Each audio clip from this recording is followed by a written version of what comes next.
So recently I showed you guys the completion of the Mega Man themed build from my buddy, and one of the most common comments was like, it looks great, but what are the temperatures? Well, I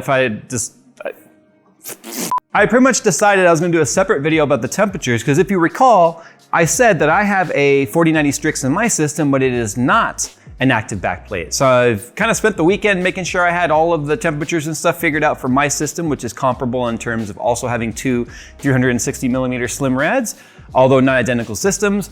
I can at least get a pretty much an idea of what the temperatures are gonna be like. And then we'll check some other temps and stuff in here, which is all part of stress testing and making sure a new build is all performing exactly as it should. So anyway, we'll be right back and then we'll start doing that.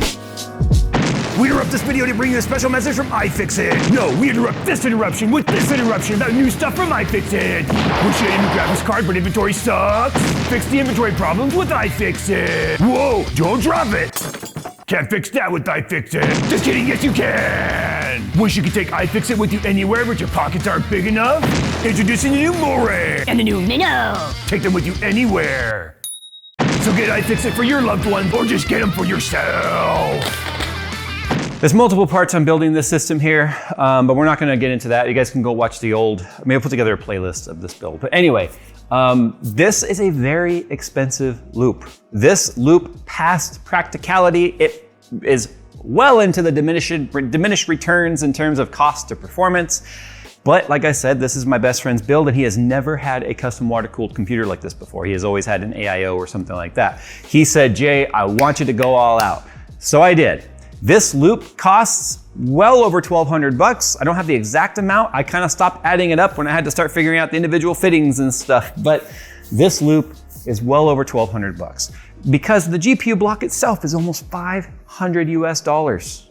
Realistically, it's because you have two blocks together, and blocks are more expensive right now than they've ever been.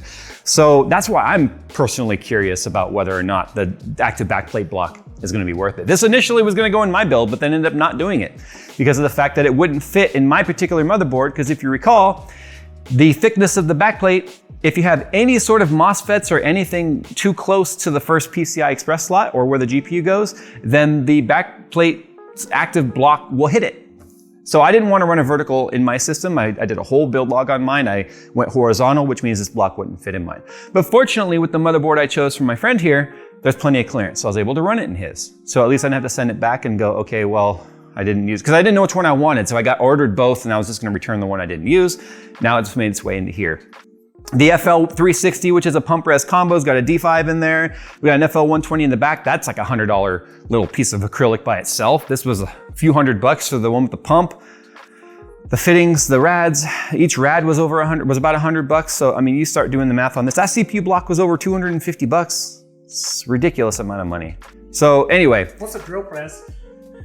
We're not counting that because this was a need, this was a wanted to do, this wasn't a need to do, and then when I drilled the acrylic and put the fittings where I wanted. But anyway, I'm just highly curious as to if there's any sort of benefit to it. Because the idea about the active backplate, heat radiates in 360 degrees. So you got all the heat on the front side being touched by the water block, and although a lot of that heat will be absorbed through the front, some heat is still gonna make its way to the back. So the idea about the active backplate is that it's gonna help cool the back of the GPU and the back of the MOSFETs and the VRMs. The 4090s do not have RAM chips on the back like the 3090s and 3090 Ti's did. So had there been RAM chips on the back, there would have been a benefit for that as well. 4090s do not have RAM on the back. Anyway, I've also got a video where I talked all about what to do after you build your system, and part of that includes stress testing. So if you want to know what software and stuff we're using, there is a deep dive on that. It's literally our most popular video on the channel. So if you just sort it by popularity, you'll find it that way. But I'll be using MSI Afterburner to just sort of keep an eye on what the GPU is doing. But I'm also using CPU ID HW monitor, or hardware monitor, because this gives us all sorts of visibility into what the core temps look like, the system temps, the MOSFET temps, the PCH temps, RAM temps, our core speeds and stuff. Because what I'm looking for here is not just how well does it perform in terms of temperatures, is are we getting the advertised clock speed? How long is it holding that clock speed?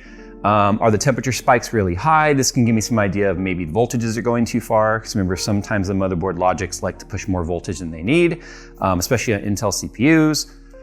Specifically the 13th gen, 13700 and 13900K and KF.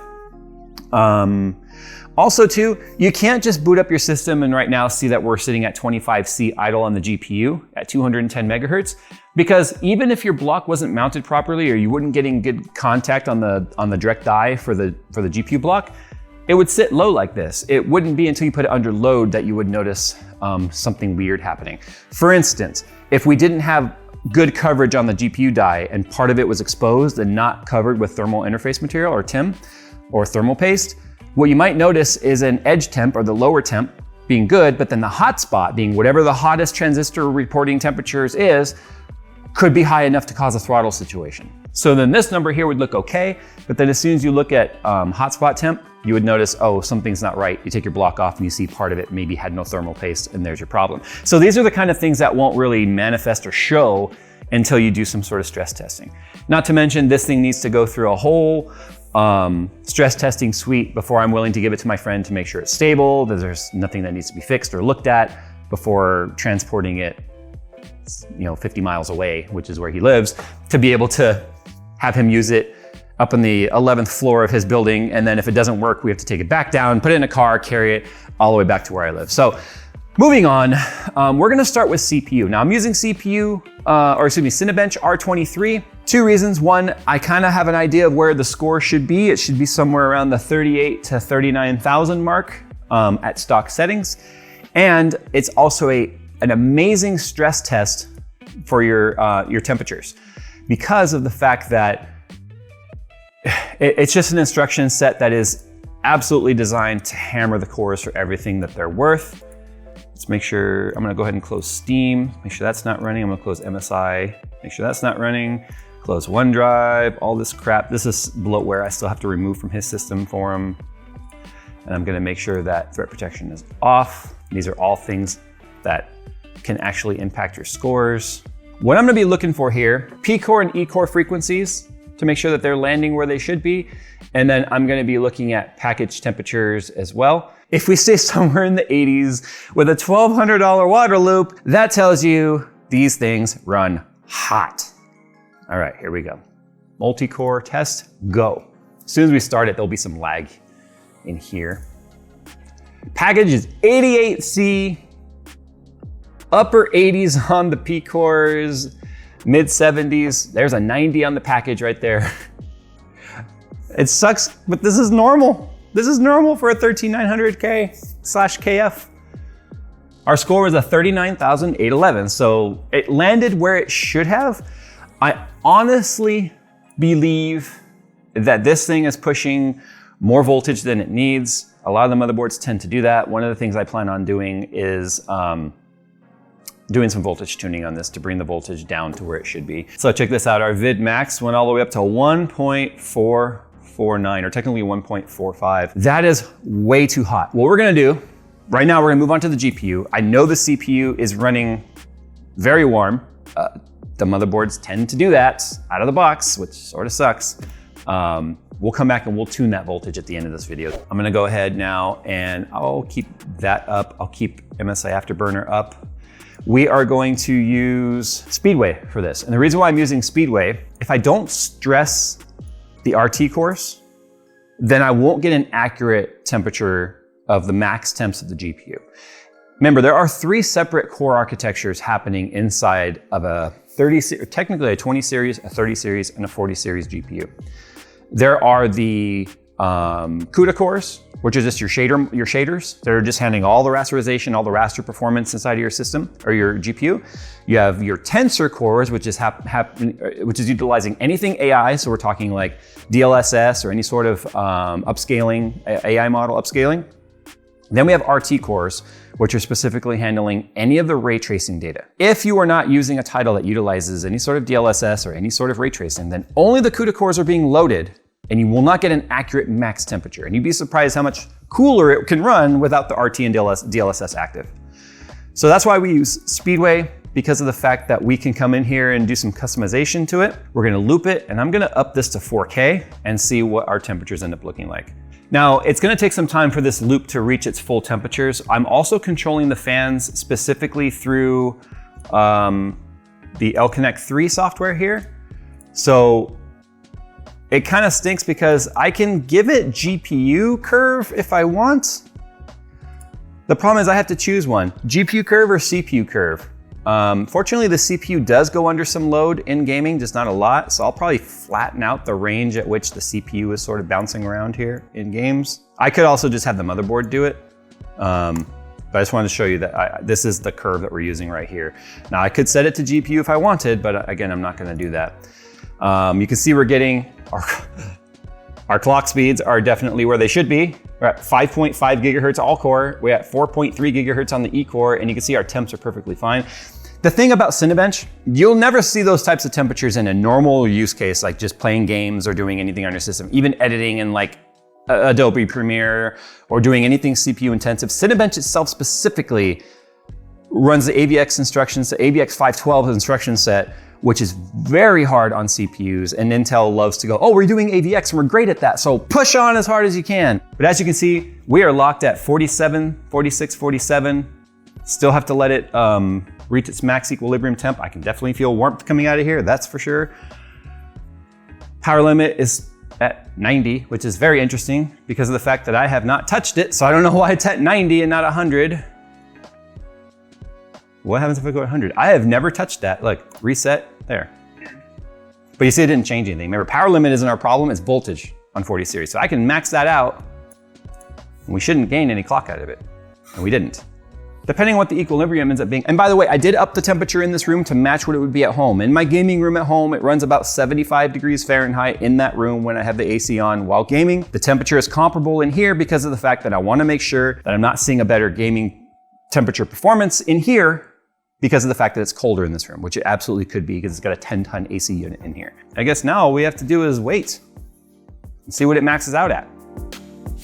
Take your work and gaming experience to the next level with the ViewSonic XG340C 2K ultra-wide high-end display. The XG340C 2K 34-inch 100Hz ultra-wide monitor features HDMI 2.1, AMD FreeSync Premium Pro, a 1000R curved screen, VESA display HDR 400 and 1 millisecond response time for the ultimate immersive gaming experience. And take control of multiple devices with KVM support while also taking full control of your display via the Elite Display Controller.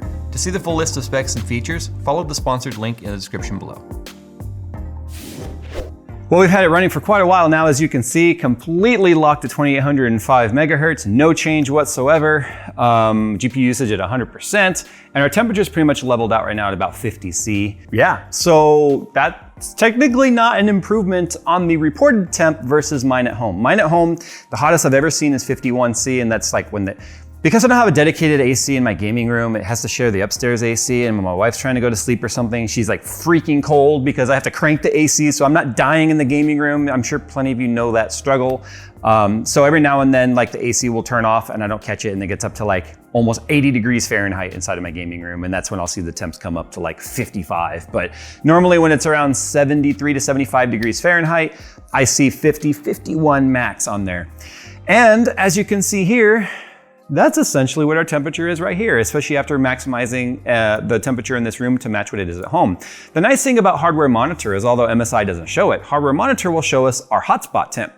The only place I can see the improvement, and it's funny, right now I was showing 52 for a sec. These are the maxes, like the spikes, but look, 50C and 57.6C, 56C. The only, and it's gonna always fluctuate a couple of degrees. That's just the way it is. I've seen people sometimes go, my temperatures are fluctuating up a few degrees, something's wrong. It's like, no, that's the load changes on the scene that's happening in your game or whatever. The only improvement I've seen by adding an active backplate is the hotspot temp is closer than mine. So my hotspot temp, like clockwork, is 10C separate from the reported temp or the edge temp. So my hotspot is always, and I have both showing on my sensor panel. That's how I know. When I'm gaming, I just glance at it. I always know what they are because it's always visible to me. The edge temp and the hotspot temp are always 10C apart, like exactly 10. This, as you can see, is a little closer, anywhere between 6 to 7.5 C. Ask yourself if 3 Celsius is worth double the cost of a water block. I don't personally think it is. It's a need to have, not a need to have. See what I did there? Need to have, not need to have. But you know what? Almost all of this build is a need to have and not a need to have. So once you decide you're going that route, might as well go all in, I guess. But no, we could have done a standard backplate on this that comes like with the normal block. and it would have been just fine. The downside to this is one, there's a lot of weight. Remember, we showed the weight. It was extreme, it was very, very heavy. 2 additional connection points to potentially fail or leak or something. So any connection point we have, anything that mates to another surface that uses an O-ring or something, is a potential point of failure. You're gonna take that risk if you're water cooling anyway, no matter what you put in your system. If you're the kind of person that's not a worthwhile risk, then you wouldn't be doing any water cooling, so it won't matter to you. Anyway, that's our GPU temps. The active backplate, not worth it on this card, but maybe a 3090 Ti or a 3090 because of the fact that it has RAM chips on the back, as we've already talked about. Phil and I were talking about the fact that his 3090 is even starting to show like hotter RAM chips on the back than he had when he first did the fix. In fact, he has my old 3090, which I did the thermal pads on the back. And those are starting to get hot again. I think the difference is that it's in an SFF case now, so it's getting a lot worse cooling on that backside versus when yeah, because you're like up against the wall kind of a deal. And you were in open air, so it's like it was vertical mount too. Yeah. So it had lots of cooling in a big case. So, but trying to water cool your form factor would be really difficult, but not impossible. Maybe a challenge worth trying someday. I don't know. So anyway, the GPU, it's neat, not necessary. It's basically just like mine, only 2 to 3C cooler on the edge temp, or the hotspot temp, which again, as you can see by the frequency, we do not lose any clock speed whatsoever. So this is one of the benefits to water cooling, is the fact that we can do that. And we can do this. And we can push the power limit, boom. And we can go ahead and up like 10 would not be worth it. We'll go 150 frequency, and we'll go like at least 500 on the RAM. Easy, boom. Neo, we'll go for the 3000. Can his GPU hit 3000? Let's see. There's 3000. And you saw we went up a couple degrees already. See how frequency definitely plays a part?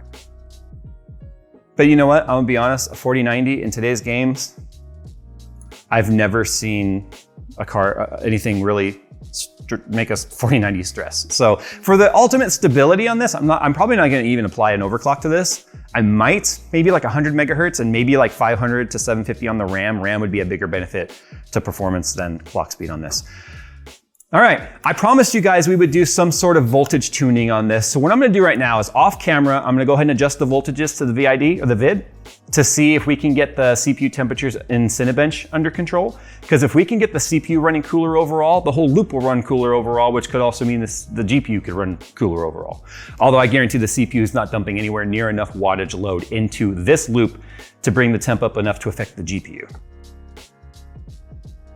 All right, so a couple things. You notice my RAM stopped blinking because I shut down the software while the test was running. Anyway, it has been running for 23 minutes and 12 seconds. As you can see, there are 6 minutes and 48 seconds left in the test. So there's your proof that we haven't stopped it in the 30-minute run. It's now hitting 80C as its max because the temp is definitely, in the loop has definitely risen. But look, we're still pulling just over 253 watts. By the way, as temp goes up, watt goes up with it, even if you don't change the offset, the voltage. I don't know why it says multiple now, but whatever. Each individual core can have a multiple offset. So I'm gonna call this stable. XTU now basically will load up these settings in the background when you start the OS and without XTU having to be running. So there is a setting in there, make sure that's set. We'll do a whole video probably about how to use XTU. So there you go. Is a $1,200 water cooling loop necessary? No, it's not necessary. A 13900 KF would run perfectly fine with like a Noctua, NHD15 or a Dark Rock Pro 4 or something like that. But again, it's fun. Even though we could have built a whole other computer for what the loop costs. You guys wanted to see the temps and you guys wanted to see all the performance of the loop. Well, there you go. It's impractical, but it's fun. If you want to see an XTU tutorial, guys, make sure you hit like and tell me in the comments, I want to see an XTU tutorial. And don't forget about our 1 billion view giveaway going on right now. It's on the homepage of the channel. You guys don't want to miss out on that. It's going to be pretty cool for whoever wins. All right, guys, thanks for watching. We'll see you in the next one.